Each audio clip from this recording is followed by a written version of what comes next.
Assalamualaikum warahmatullahi wabarakatuh.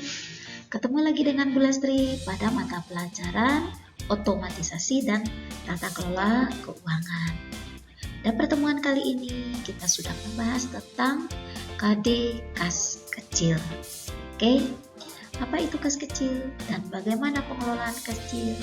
Mari kita saksikan. Pengertian dari kas kecil. Nah, kas kecil itu adalah uang tunai yang disediakan untuk membayar pengeluaran yang jumlahnya kecil dan tidak ekonomis bila dibayarkan dengan cek. Nah, itulah yang dikatakan dengan kas kecil. Jadi uang tunai yang kita sediakan untuk membayar pengeluaran yang relatif kecil dan tidak ekonomis kita bayarkan dengan cek. Nah, itulah yang dikatakan dengan kas kecil. Oke, kita lanjutkan. Nah, ketentuan bagi pengelola kas kecil.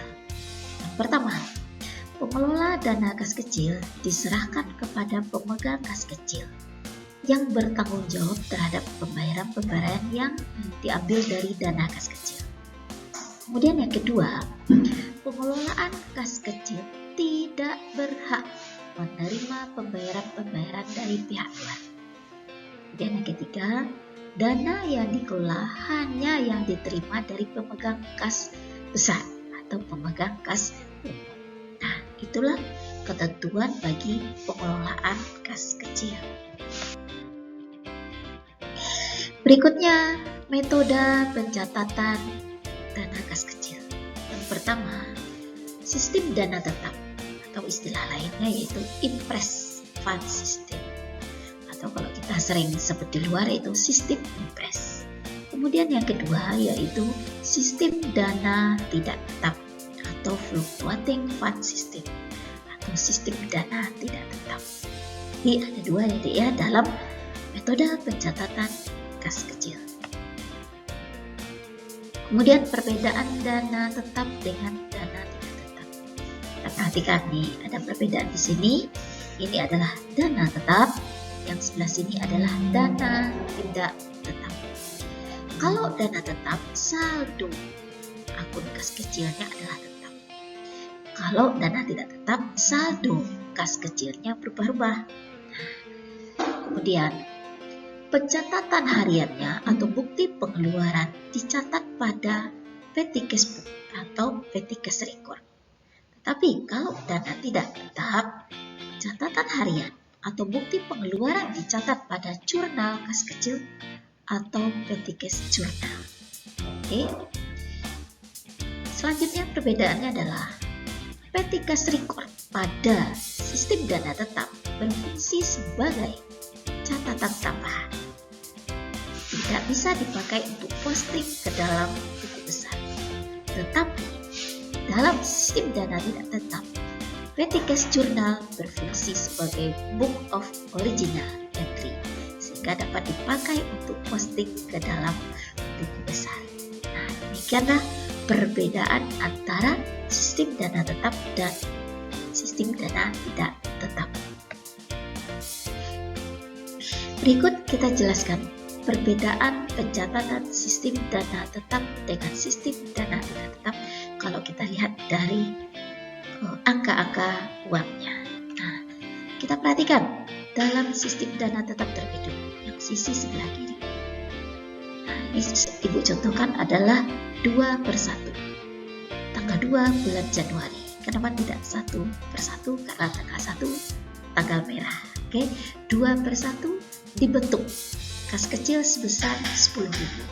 Nah, dibentuk ya. Jadi sebelumnya belum ada kas kecil, kemudian awal ini kita membentuk kas kecil sebesar 10.000. Oke. Kemudian pada bulan tersebut pengeluaran sebanyak 8.000. Jadi saldonya sisa yaitu 10.000 dikurang 8.000, saldonya adalah 2.000. Nah, 1/2 tanggal 1 bulan Februari terjadi pengisian kembali. Jadi kalau saat pertama dibentuk namanya di sini dibentuk ya Dek. Tapi kalau pengisian kembali namanya pengisian kembali. Nah, kalau sistem dana tetap sewaktu pengisian kembali, saldo yang kemarin masih ada 2.000. Gitu. Nah, di dalam pengisian kembali, maka pengisian kembali adalah 8.000. Ya, karena dia impres atau tetap, yaitu sebanyak 10.000. Jadi, pada awal Februari tersebut, pengisian kembalinya 8.000. Saldo bulan kemarin masih ada 2.000. Jadi, total dana pada bulan Februari tersebut 10.000. Inilah yang dikatakan dengan sistem dana tetap atau impres. Jadi setiap bulannya itu saldo yang kita pegang di awal bulan atau total uang yang kita pegang di awal bulan itu adalah sama, yaitu 10.000. Kenapa pengisiannya kembali 8.000? Karena sisa dari bulan Januari masih ada 2.000. Jadi pengisiannya kita minta ke bagian pemegang kas umum atau pemegang kas besar, yaitu 8.000. Oke? Nah, jadi awal bulan itu masih ada uang kita sebesar 10.000, yaitu tetap 10.000. Oke? Nah, kita bandingkan dengan sistem dana tidak tetap. Oke? 2/1 tanggal 2 bulan Januari dibentuk 10.000. Sama ya deh ya. Pengeluarannya sama, yaitu 8.000. Berarti saldonya adalah 2.000. 10.000 kurang 8.000 itu 2.000. Tanggal 1 bulan Februari pengisian kembali. Kalau di dalam sistem dana tetap, pengisiannya kembali tetap yaitu 10.000. Jadi total dana pada awal bulan Februari 2.000 tambah 10.000 yaitu 12.000. Jadi berubah. Tetap dalam pengisiannya 10.000, tetapi dana di awal bulannya adalah berubah menjadi saldo yang bulan sebelumnya kita tambahkan dengan pengisian yang tetap pada bulan tersebut. Jadinya itu 12.000. Nah, kamu perhatikan di sini apa perbedaan antara sistem dana tetap dengan dana tidak tetap atau sistem impres dengan sistem fluktuasi, yaitu kalau di dalam sistem dana tetap pengisian kembali, nah ini pengisian kembalinya di sini, yaitu sebesar pengeluaran. Nah, jadi dana pada awal bulan tersebut tetap, yaitu sewaktu pengisian pembentukan pertama. Itu tetapnya di sana. Nah, sedangkan kalau di sistem dana tidak tetap atau fluktuasi, nah pengisiannya kembali sama besarnya dengan pengisian pada saat pembentukan. Jadi dulu 10.000, ya sekarang 10.000 lagi. Sehingga bagaimana? Saldo pada awal bulan berikutnya bertambah. Kenapa bertambah? Tetap ditambah saldo. Ya deh ya. Nah, itulah yang dikatakan dengan sistem fluktuasi. Oke? Yang apa tadi Ibu jelaskan, yaitu penjelasannya. Sistem dana tetap adalah sistem pengisian kembali dana kas kecil sebesar pengeluaran kas kecil pada bulan sebelumnya. Ini harus kamu pegang ya. Jadi berapa pengisian kembali kas kecil kalau menggunakan sistem impres atau dana tetap? Itu sebesar pengeluarannya. Berapa pengeluaran bulan sebelumnya? Nah, itulah pengisian kembalinya. Itu kunci bagi kalian. Kalau sistem dana tidak tetap, yaitu sistem pengisian kembali dana kas kecil sama sebesar pengisian sebelumnya, ya, jadi sama. Jadi nanti saldo ditambah pengisiannya sama, jadi berubah-ubah setiap bulannya. Itulah yang dikatakan dengan sistem dana tidak tetap. Oke, bisa dipahami ya dek ya. Berikutnya catatan tentang pengisian kembali dana kas kecil.